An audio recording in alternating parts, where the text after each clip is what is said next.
예, 안녕하십니까. 오늘 마지막, 다음 주부터는 여러분들이 또 등교하실 거니까, 이제 마지막 수업을 해보도록 합시다. 자, 연구 윤리의 의미와 필요성부터 한번 보도록 할게요.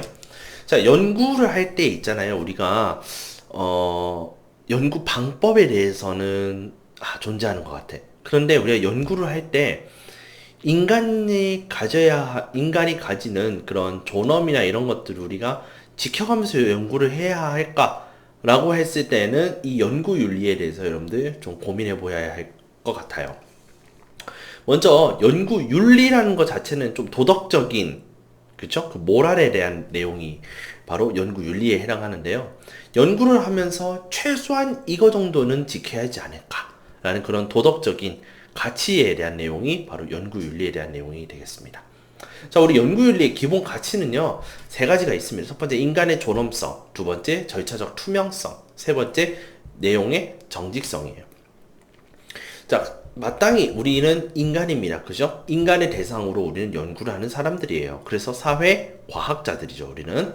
사회과학자들은요, 인간을 다루기 때문에, 인간의 내면을 다루기 때문에, 인간의 존엄성을, 당연히 지켜야 할 의무가 있고요. 두 번째, 그 연구하는 가운데에서 절차가 투명해야 된다는 겁니다. 투명하다라는 것이 뭐예요? 누구나 알 수 있어야 할 정도로, 누구나 알 수 있을 정도로 뭐예요? 절차상으로 문제가 없어야 된다는 거죠. 그죠? 네. 뭐, 감춰진 것이 없도록, 그죠? 공개가 될 수 있도록, 이런 투명해야 하고요. 마지막으로, 이런 절차적 투명성에 의해서 나온 결과의 내용이 정직해야 됩니다. 있는 그대로를 내놓아야 한다는 것이죠. 조작이 있어서는 안 된다는 뜻입니다. 그죠? 그래서 우리 넘겨서요, 보시면 138쪽에 보면, 연구윤리의 의미와 필요성에 대해서 우리가 좀 공부를 해봐야 되겠는데요.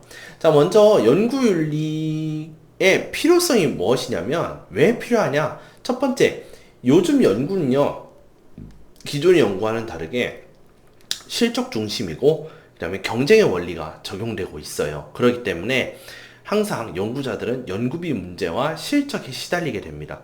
그러다 보면 자연스럽게 유혹이 올 수밖에 없죠.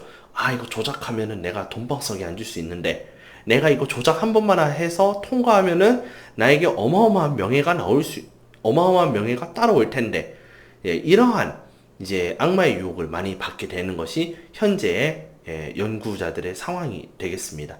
그렇기 때문에 연구비를 한 푼이라도 더 받아와서 그 연구를 진행하고자 하기 위해 그 연구를 진행하기 위해 연구에 좀 불투명한 절차나 또는 조작을 할 수 있다라는 것이죠. 그것이 비일비재하게 일어나고 있다라는 겁니다. 그렇기 때문에 우리 연구자들이 해야 할 도덕적인 기준, 그 다음에 양심의 기준이 있는데 그게 바로 연구윤리라는 거예요. 우리는 우리 연구에 대해서 도의적 법률적으로 책임을 져야 하고요.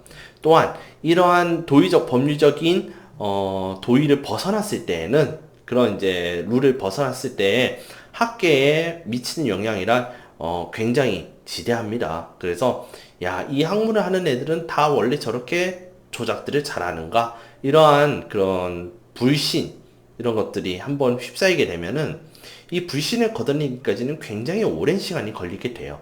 그래서 연구윤리라고 하는 것은 반드시 지켜져야 한다. 네, 연구윤리의 일반 원칙에 대해서 한번 보도록 할게요. 페이지 139쪽이고요. 자, 보시면은 첫 번째 연구 목적과 방법의 안내, 두 번째 자발적 참여, 세 번째 사생활의 비밀 보장과 익명성, 네 번째로는 진실된 자료 수집과 분석, 다섯 번째는 인격 존중과 안전 보장, 그 다음에 여섯 번째는 연구자의 사회적 책임과 양심에 따른 결과 보고, 이렇게 여섯 가지가 있습니다. 먼저 연구 목적과 방법의 안내에 대해서 알아보도록 할게요. 연구 대상자에게 연구 목적과 방법을 상세하고 친절하게 안내해야 됩니다. 자, 지금 우리 연구 윤리에 대해서 하고 있는데 연구 윤리에 대해서 지켜야 될 사람은 이 사람들이에요. 이 연구에 참여하는 사람들이에요. 그러니까 피실험자가 되겠죠. 피연구자. 연구 대상자에게 우리 연구의 목적과 방법을 상세하고 친절하게 안내해서 그들에게 동의를 얻어내야 합니다. 그런데 그렇게 해서 했을 경우 본래 연구 목적이 어긋날 경우에는 말을 하지 않을 수는 있어요. 단, 반드시 언제 실험 후에는 동의와 양해를 구해야 합니다. 왜 우리 그 연애 실험 같은 거를 하잖아요. 뭐 잘생긴 남자가 뭐 10,000원을 빌려달라고 했을 때 사람들의 반응, 뭐 조금 못생긴 사람이 뭐 저같이 좀 못생긴 사람이 10,000원을 빌려달라고 했을 때 시민들의 반응. 근데 이런 경우에는 사실 목적을 알리지 않고 실험을 하고 자료를 얻고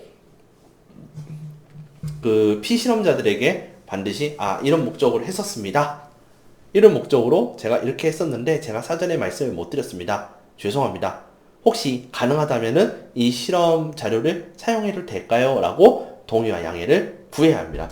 근데 만약에 그 가운데에서 저 기분 상했어요. 이거 없었던 일 해주세요. 그러면은 당연하지만 그 자료를 폐기해야 한다는 것이 첫 번째 내용이었습니다.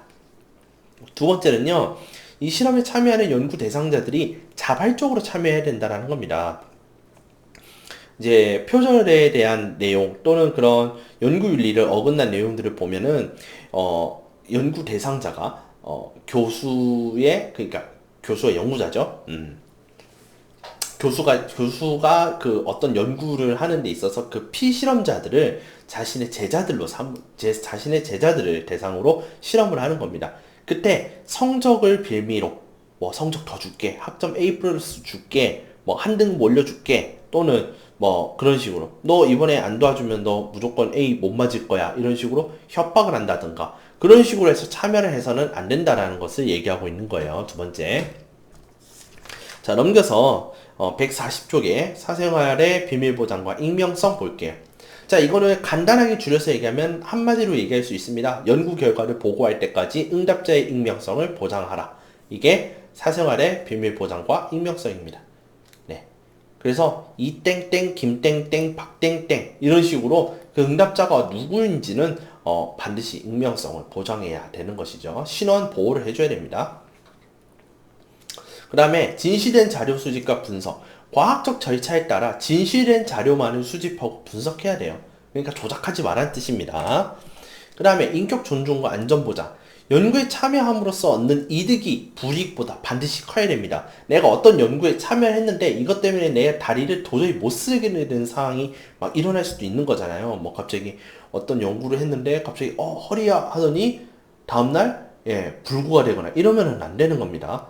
그래서 연구에 참여를 해서 내가 많은 돈을 받는 거는 괜찮은 거야. 왜? 내가 멀쩡하게 살아 돌아왔으면서 동시에 돈도 많이 얻었으니까 이것은 이득이 불이익보다 크죠.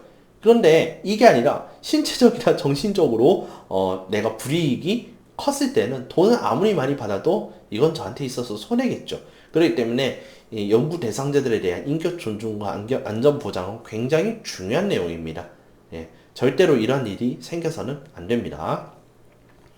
또한 연구자의 사회적 책임과 양심에 따른 결과 보고를 해야 돼요. 근데 이거는 잘 생각해보고 하라는 겁니다.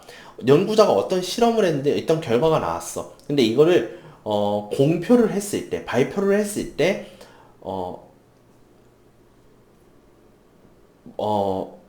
이제 그런 어떤 사회적으로 불이익을 받는 사람이 없을지, 또는 이걸 통해서 우리 인류가 불행을 겪을지, 이런 것들을 잘 생각을 하면서 얘기를 해야 되고요.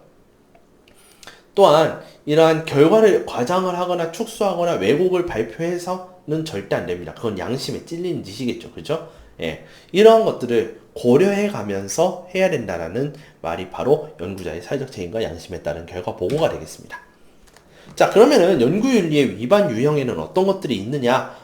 이것을 그냥 또 간단하게 제가 요약만 하고 넘어갈게요. 첫 번째, 인간의 존엄성을 훼손하였다.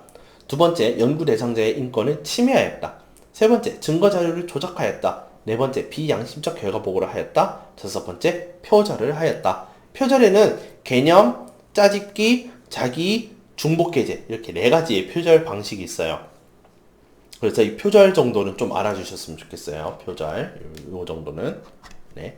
하지만 나머지는 뭐 5가지 중에 포함되지 않는 거, 뭐 이런 식으로 좀 좀 알아두시면 좋을 것 같고, 우리 책에는 막 그 여러 가지 그 이야기들이 막 적혀져 있는데, 요 내용들을 한번 읽어보시면 좋을 것 같고, 저는 이 부분을 좀 요약 정도로만 해놨습니다. 예, 참조하시고요.